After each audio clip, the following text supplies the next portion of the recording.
This is Chapter 4, School. Sora woke up early the next morning. He looked over at his clock on his bedside table. 7 o'clock, he thought. Gives me enough time to eat breakfast and get into that stupid uniform. He quickly rose and took a shower. After a shower, he changed into his school uniform. Too white, he thought, trying to tie his tie. He looked himself over in the mirror. A white dress shirt, blue plaid tie, blue plaid shorts. Not the most thrilling thing to be wearing 5 days in a row. He looked at his watch, 7:48. His eyes widened in fear as he raced down the stairs, his sock feet skidding on the kitchen floor. He landed in his chair with the customary plop. His mom placed a slice of toast on his plate while filling his glass of orange juice. She frowned. "You're not usually up this early on a school day," she said while turning back towards the stove. Sora fired his glass of juice down his throat. "I'm usually not," he said, choking down on half his toast. "But I'm meeting Kairi at 8. Aunt smiled with her back to him, so that's why he was a little late last night and why he smelled his jacket twice." Sora finished his toast, grabbed his bag, and leapt out of the house, with a quick goodbye to his mother. He raced down the street feverishly, checking his watch. He rounded the corner and saw Kairi standing in front of her house. But something was wrong. Someone was standing next to her. A male someone. And he didn't have lilac silver hair either. He was plainly irritating Kairi, judged by her disgusting face. Although Sora's side was screaming in agony, he ignored it, and demanded his legs to run faster. He slowed down to a slightly fast walk as he heard the boy's drawl. He didn't want to appear suspicious. "So beautiful, you want to walk to school with me? Maybe we can have some fun on the way," he said, his greasy voice attempting to take a seductive tone. His hand began creeping up her shoulder. Kairi was disgusted and shoved him away.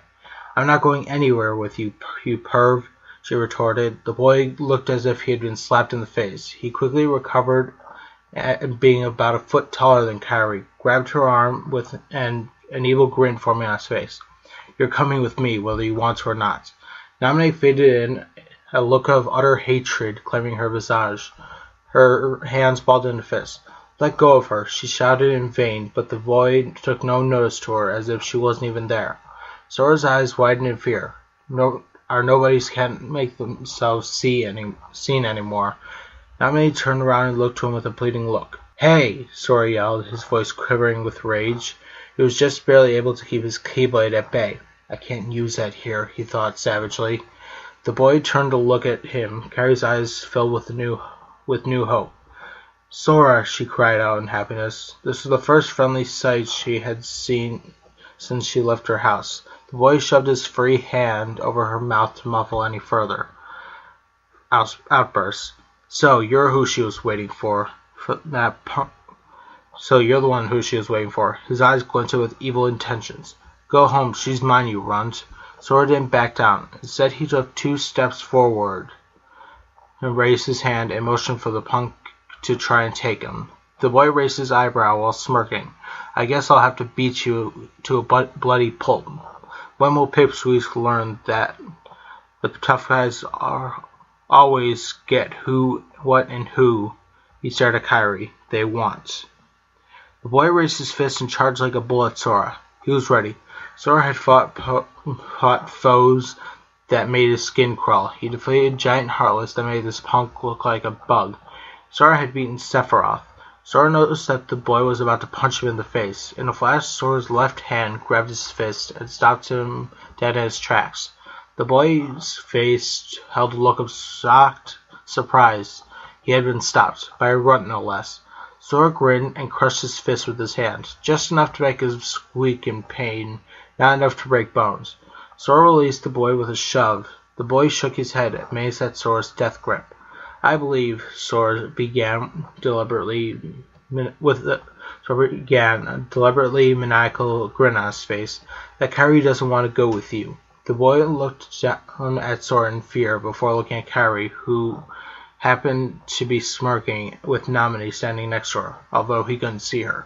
"She's not that great," he said before running away like a pansy. Naminé stuck out her tongue. "Pansy," she laughed. Sora and Kairi ran towards each other and embraced in a deep hug. Sora inhaled her perfume and looked over her face, suddenly realizing just how beautiful she was, even in the cruddy uniform. "You okay, Princess?" he asked. She smiled at him even though she was annoyed. "I am now," she said, before becoming playful. "I told you before not to call me Princess." Sora smiled as they released each other. "Okay, Princess." Kairi huffed at him. "If you want it that way," she thought. "Fine, then as Princess I order you not to call me Princess again, or bow to me, unless explicitly stated by me and me alone only." Sora pulled his face into mock concentration as if searching for a loophole. He looked back at her, unable to find one.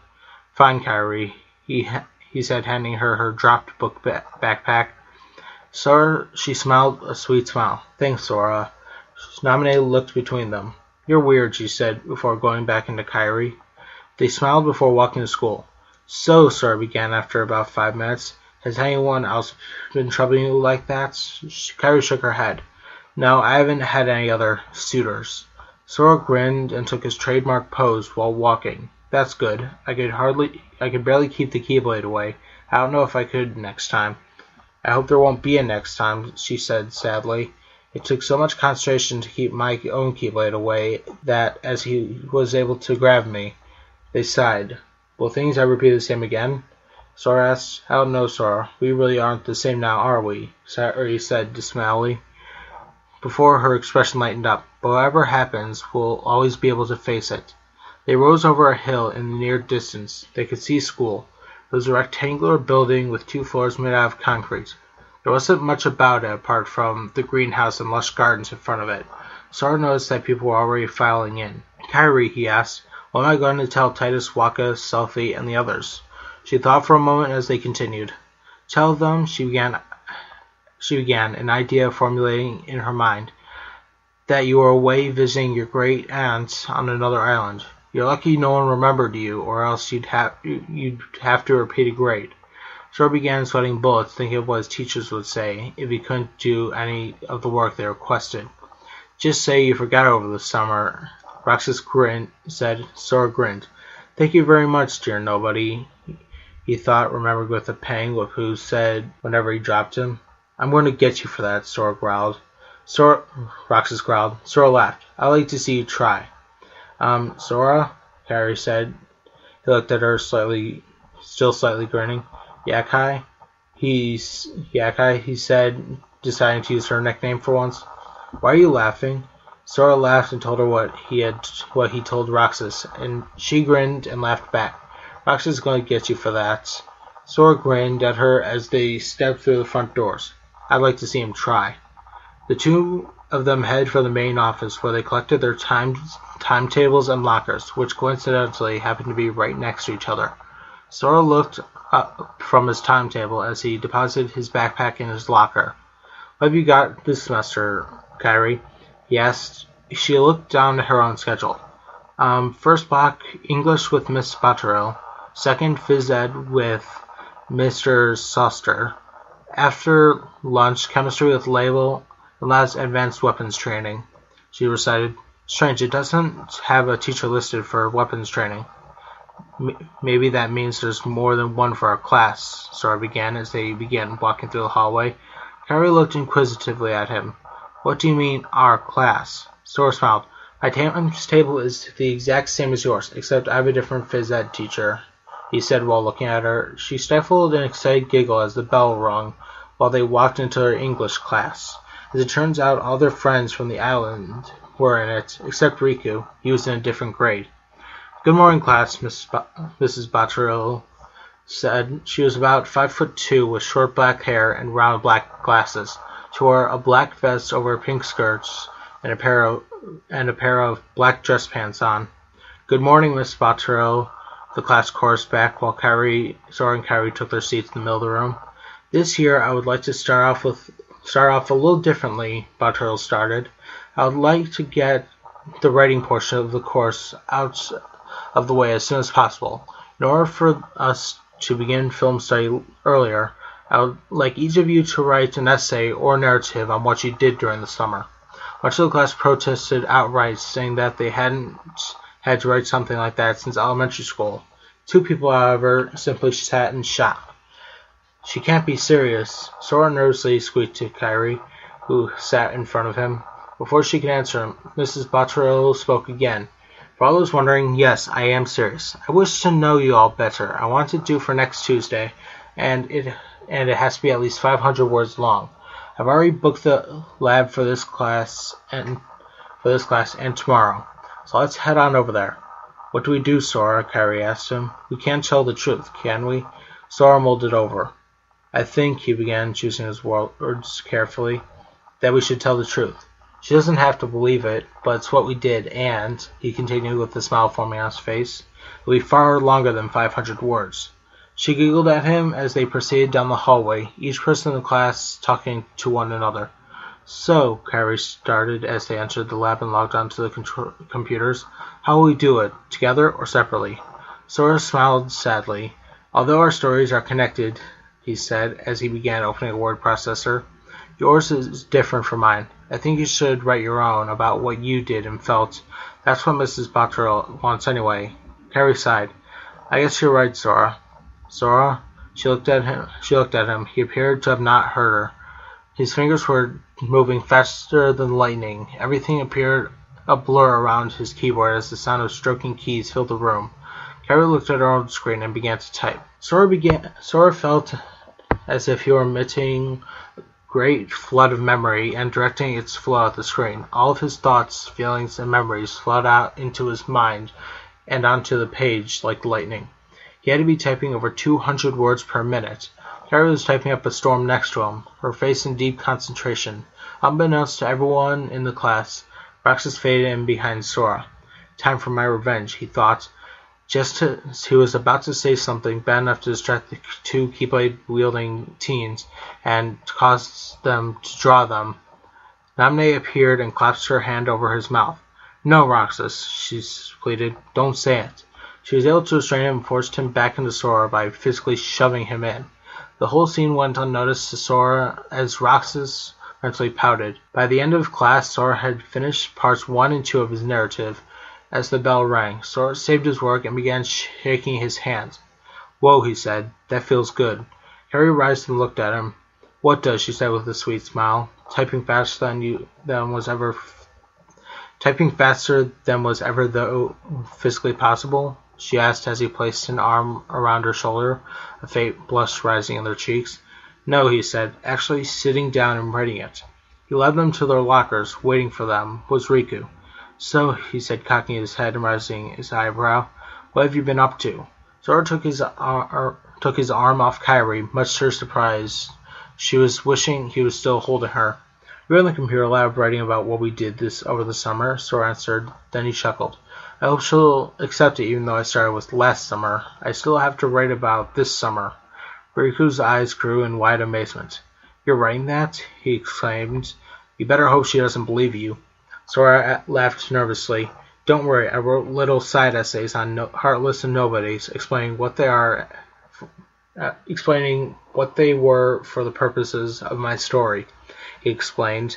Riku shook his head and walked away.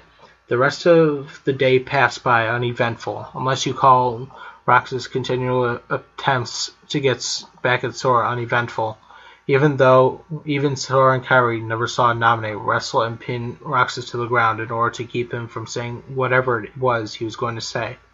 Sora and Kairi dropped their books after third block, Sora's head spinning with how every chemistry theory is unproven, unlike physics law and trying to define energy. I just don't get it, he fumed at Kairi. Why can't I just define matter and energy as stuff? She giggled at his fuming face, and she grabbed his arm. Come on, she said, we're going to be late. She pulled him hard and led him down to their school's weapons training gymnasium. As they entered through a side door, Sora noticed that only 6 other people had their class. There's Titus, Waka, Selphie, 2 boys whose names he was sure were John and Michael, and a girl by the name of Brittany. Small class, Kairi said, raising her eyebrows. Yeah, Sora said as they made their way to the center of the room. Wonder who our teacher is. His question was barely out of his mouth when the large double doors banged open. Silhouetted in the bright white light were two figures. One was taller than the other. The shorter one appeared to be a girl, around 18. Sora couldn't make out her features as she was too far away. All he could see was she was wearing a black top that ended 2 inches before a pair of black shorts. The taller figure was wearing a red hooded sweatshirt with the hood up, shrouding his face in shadow. A pair of black jeans on his legs. The interesting thing was the outline on his hoodie. There were black lines in the center, black lines that formed 3 connected circles, the 3 circles that looked just like the king's symbol. Before Sora could even look at Kairi, the hooded figure spoke in a voice that froze the two of them in their spots.